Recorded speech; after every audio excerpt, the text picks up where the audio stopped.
Okay, hi guys. We are going to be continuing on with Unit 4, which, if you can remember, is the peripheral nervous system. We just talked about the eye, which is a sensory receptor for our vision, and now we're going on to the ear, which acts as a sensory receptor as well, or has sensory receptors in it to convert sound into nerve impulses to send to our brain and interpret. So we're going to label this Unit 4, Lecture 6.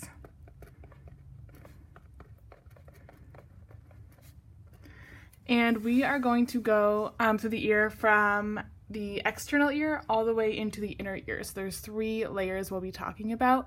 The external ear is what we're going to start with, and this is what you most commonly see on a day-to-day basis. I'm starting over here with number 1.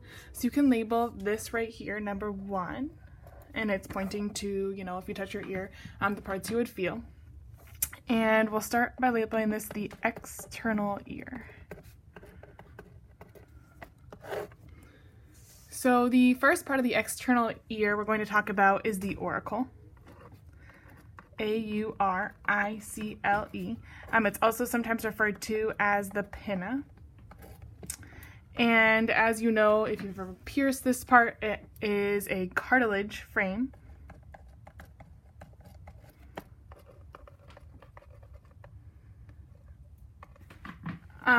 And it's covered with skin. I don't even think we need to write that. And its job is to funnel sound waves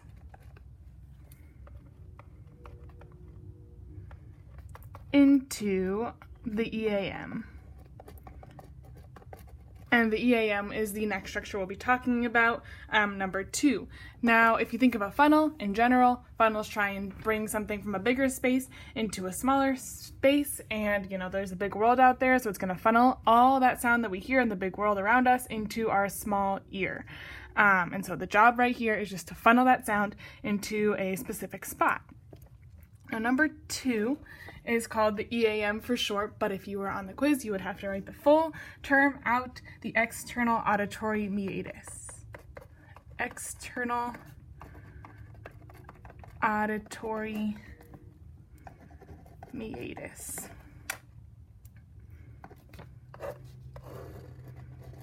So we'll go over to our picture. Number 2 is right here. This is the part you usually would stick a Q-tip into or stick your finger into. A nice little tube. It obviously has an end point, number 3 here, because you can only stick a Q-tip so far. So we'll write this as a tube in the temporal bone. And in class tomorrow, I'll show you on our skeleton where this temporal bone is and where the external auditory meatus filters through. It's 2.5 centimeters deep, and it's lined with skin, hairs, and earwax. Now, our scientific name for earwax is cerumen, C-E-R-U-M-E-N.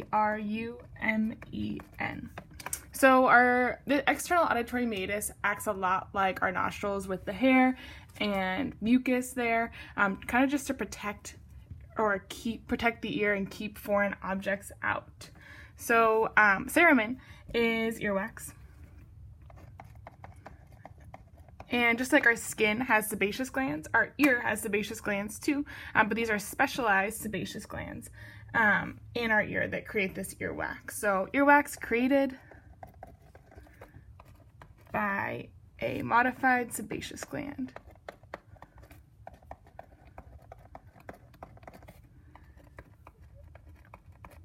And it keeps foreign objects out.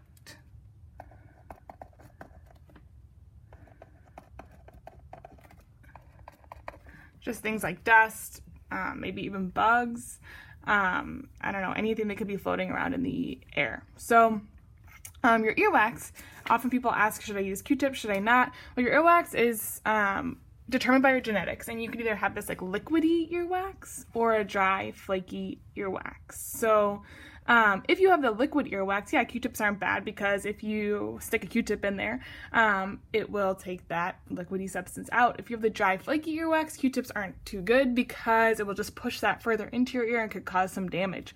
Also depends on like what you do on a daily basis. So if you're a swimmer, you're in the pool, you want to keep your earwax in your ear because it protects you where there's bacteria in the pool, anything that could kind of make its way in there, you want that protective layer. So kind of depends on your lifestyle too.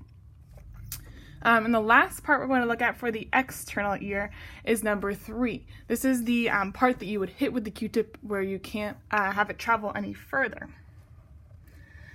So this is a membrane, and it basically is going to respond to the sound waves that are filtered all the way to it and just connect that external ear from the middle ear. So this is where all the sound waves are going to be filtered into. It's going to pass them along to the middle ear. If any of you are in band, you know the term timpani. It's like a really low, big drum, or low, it produces low sounds, and it's a big drum. So anyways, it is called the tympanic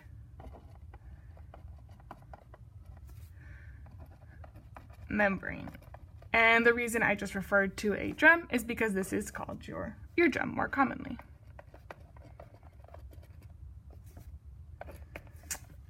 It's really thin layer, a thin, semi-transparent,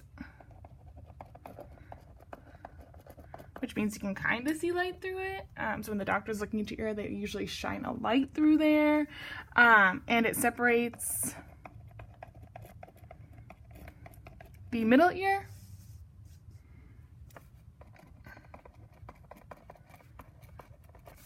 and the EAM. And it responds to sound waves.